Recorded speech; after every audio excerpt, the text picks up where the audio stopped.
You're entering the future-ready CNBC TV 18 EBIX Cash Studio.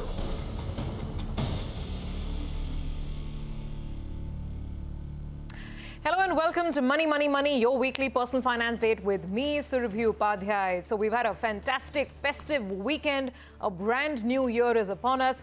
So we thought we'll get you a nice little capsule. Investment themes, ideas or products that perhaps you should consider or must consider for the new year that is upon us.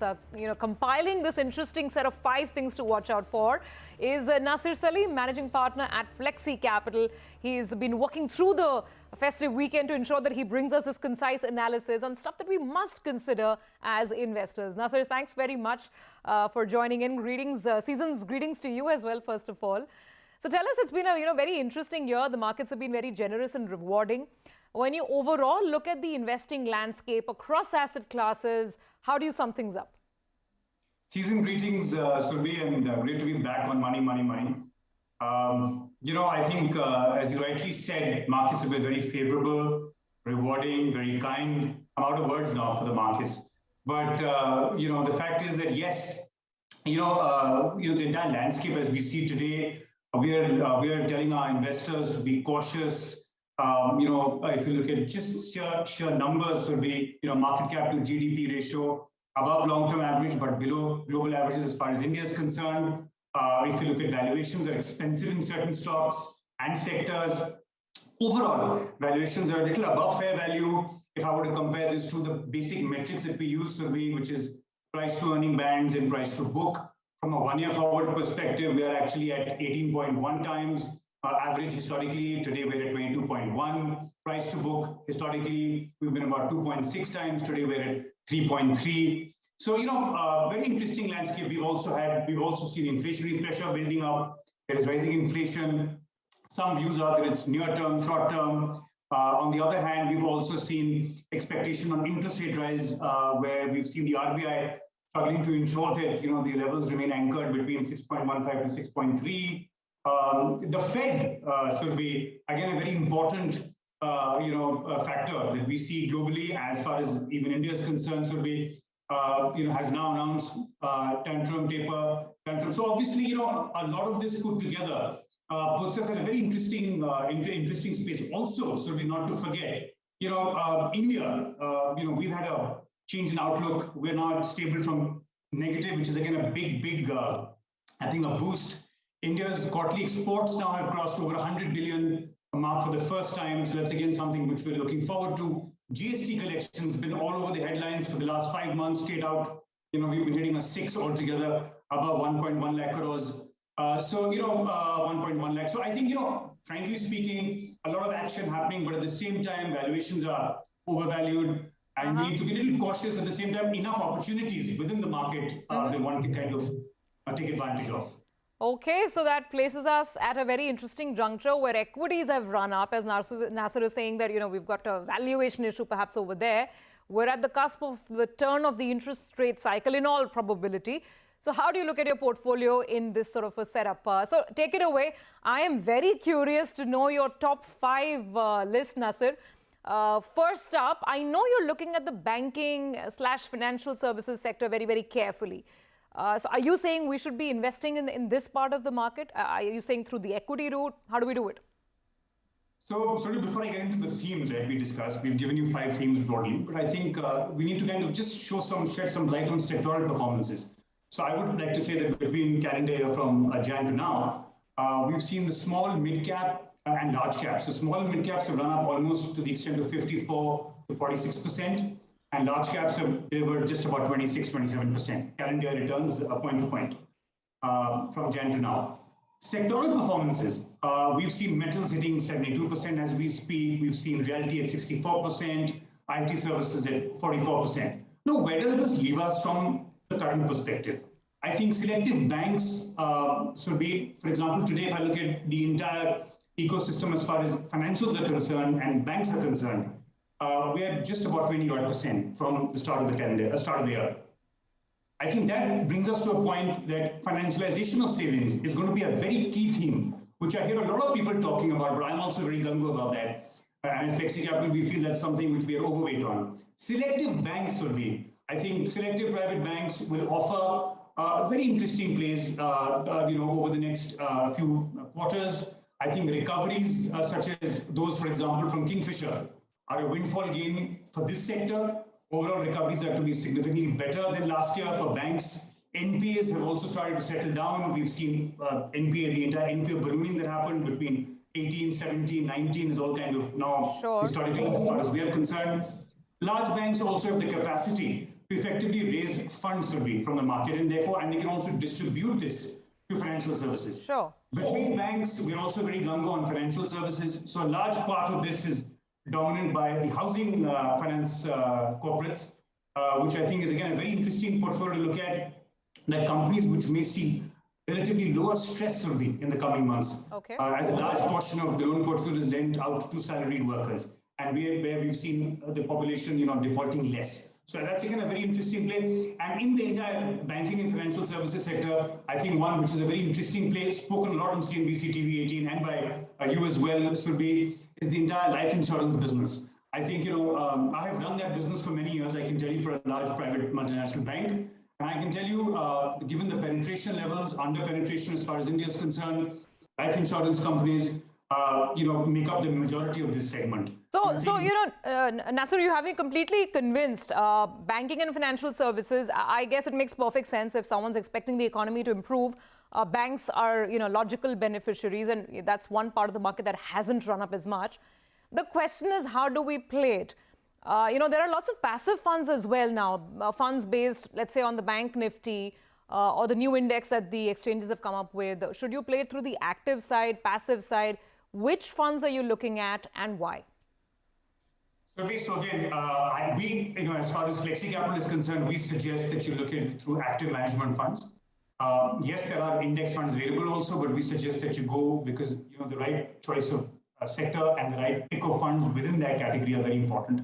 And we feel that something like the Nippon India Banking as a thematic fund, Nippon India Banking and Financial Services Fund, is something which is very interesting because they've identified some very large selective banks. They've also, the likes of HDFC, ICICI, they've also identified life insurance companies, which are steady state compounders. I just spoke to you about that. So I think, another very important, which is almost 22% between the banking and financial services, the investors are looking at not a very volatile, less as compared to a thematic fund could look at a flexi cap kind of a fund, which is with ICICI Prudential Flexi Capital Fund, Flexi Cap Fund, because that is investing in large companies, large capitalization companies of banks. So as I said, HDFCs are there, likes of those. So those you can play out very comfortably. I think investors are looking at getting a superior risk-adjusted return, can look at something like a Flexi Cap Fund, which has got good banking in play.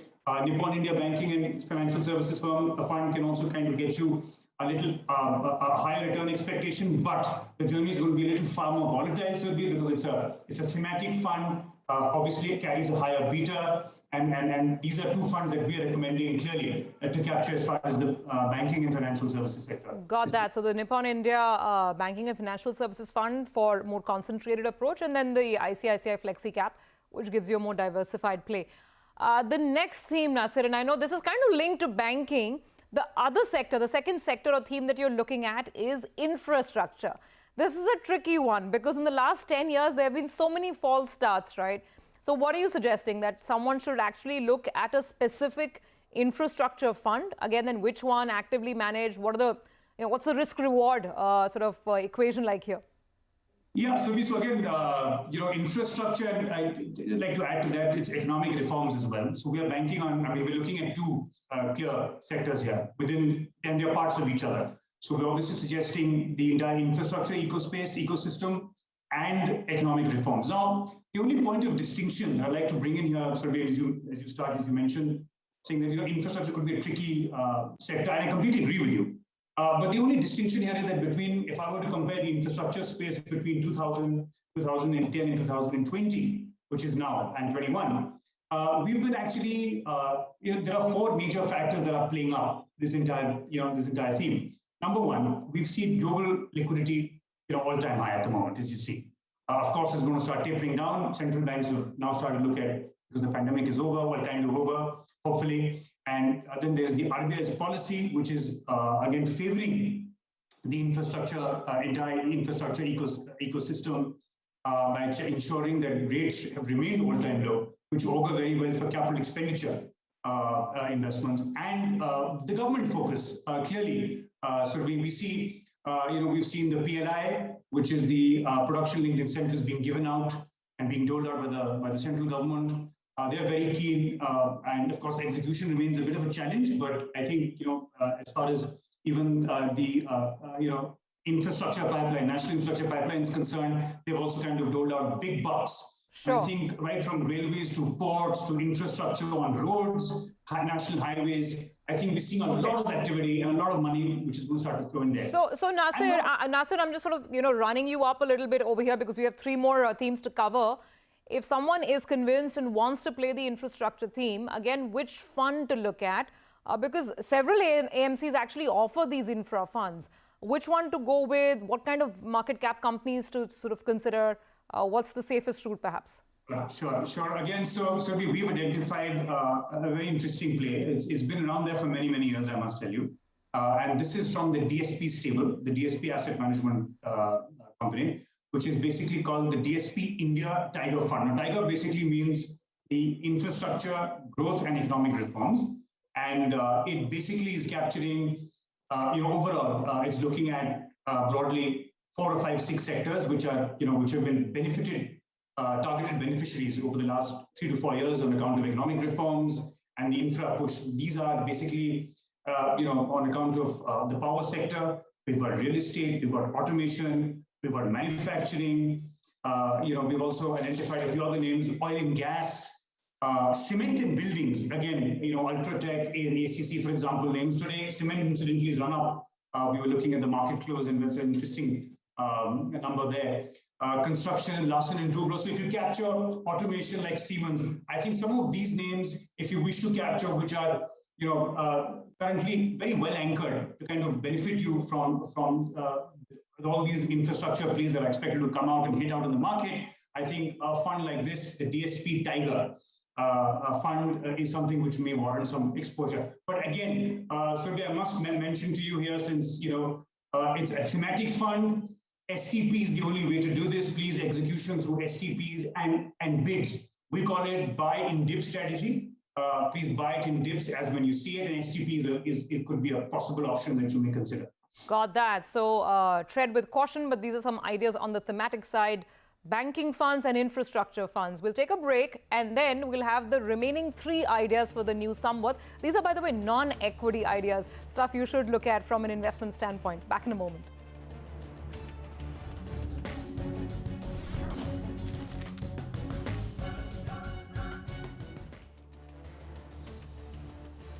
Welcome back. You're with us on Money, Money, Money. And this week we are talking about 5 top investment ideas for the new Samvat. Nasir, tell us about idea number 3. This is coming in from the fixed income side, I believe. Yes, Surabhi, again, very interesting there. Surabhi, I'll just spend maybe 30 seconds on this entire discussion on Fed tapering and how it's going to kind of get impacted. People are comparing it to 2013. Again, a slight distinction there. I don't think investors need to worry too much about this Fed announcement on tapering. Simply because, the landscape today is far different, Surabhi, from what it was in 2013. Because why I'm saying 2013 is when, tapering was announced way back in 2013 by the Fed. We saw, yields spiking and people started to sell US dollars, and obviously that had an impact on yields. I think today the landscape is different. Why? Because the fundamental distinction now is that we're sitting on a $639 billion foreign exchange reserve, which is the 4th largest foreign exchange reserve holder in the world. That kind of expects us to, ensures that that's a good cushion against tapering. And obviously, we are better placed as far as India, as far as other emerging markets are concerned and globally. So I think one is that. The second thing, of course, is that, on account of a lot of noise around tapering, and now obviously they've announced it, FPI flows indicate commitment for India, as you continue to see. Now, the point is, so we're coming to the main point is that debt funds today, a lot of investors have questions in their mind saying if interest rates would rise, which has also been the case. We've seen the RBI coming in and ensuring that They keep rates, checked between 6.15 to 6.3. I'm talking about the 10-year G-Sec yield. But they've also been working very beautifully on by using operation twists and OMOs. And also now they've announced a clear commitment on ensuring that there is a expected hike in reverse repo rates by December 2021 and overnight rates, which will start to move up gradually, Surabhi. And when that happens, there is a sense of worry because interest rates and bond prices, yields and bond prices have an inverse relationship, as we know.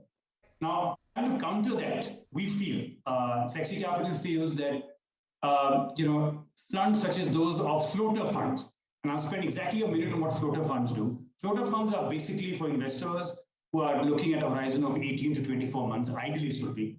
And by the name in itself suggests that they invest in floating coupons, which are linked to the repo rate or treasury bills, 3-month repo rates for treasury bills. And each time that these rates start to go up, the fund automatically readjusts these coupons. You get a higher coupon. And thereby it kind of dilutes the entire impact of the interest rate hike that is normally evident in a fixed rate fund. Floater funds are typically invested by floater coupons which are raised by corporate houses and government treasuries. And of course, they're very attractive because you can invest with them. You get protected to a large extent on the hedge on interest rate hikes. So those are that we recommend. We've shortlisted for you the top two, which is top three actually, pardon me, ICICI floating rate fund, there is the Kotak floating and the HDFC floating rate funds. I think these are interesting plays and will act as a decent hedge for your investors on the fixed income space. Okay, so floating rate funds perhaps is something that can be looked at.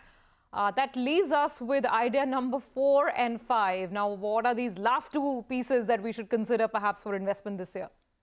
Yeah, so again, we've been talking about this for the longest time. I think gold is an asset class which you can't ignore. Acts again as a perfect hedge for inflation. We've also seen central banks buying, all-time high, gold buying has been happening by central banks. And therefore, we also feel that gold ETF, by the way, ETFs that we're talking about now, have fallen to the lowest price in about 16 years relative to the S&P 500 counterpart. So we suggest gold as an important hedge in the portfolio, Surabhi. Clearly, gold does well in stagflation. Well, we are kind of now out of stagflation. We're getting into a good growth scenario. But in inflation, I think to hedge inflation, gold is a good tactic. We can look at two funds. Clearly, the Nippon India Gold Savings Fund, which can be invested for real investors. It also gives you an SIP option, so you can kind of average out your entries. Then there's also the Kotak Gold Fund, again, through ETFs. It gives you a very good management of investing into the prices of gold and gives you access, transparent, lower cost, no holding cost, and are recommended. The last, which I would want to talk about now, is clearly real estate survey. Real estate should support economic recovery. As we see, interest rates have been pretty much lowest in its rate cycle, which also ensures that banks today, mortgage rates have fallen to record lows, and we are suggesting, and affordability levels have also become all-time high. We are suggesting that investors who are looking at consumption, end-use consumption for real estate should buy real estate for end consumption, not for investing. I must again highlight to you, it should be done only for self-end consumption. Self-end consumption is very, very important and could be done now. Interest rates have come down. There is ARERA, which is coming in place, a lot that is happening on the regulation front. And also we feel that this could be the best time for investors who are looking at investing in real estate as a piece for self-consumption, for own consumption, end use should be looked at. Okay, so banking and financial services funds, infrastructure funds, floater funds on the debt side, gold and real estate. That's the power-packed punch of 5 from Flexi Capital. Nasser, thank you very much. That was a very interesting discussion. Thanks for bringing those ideas to us on the table. And hopefully viewers will, of course, do their homework and invest accordingly. With that, we are completely out of time on this edition of Money, Money, Money. Your feedback and comments and queries are welcome as always. We'll see you again next week.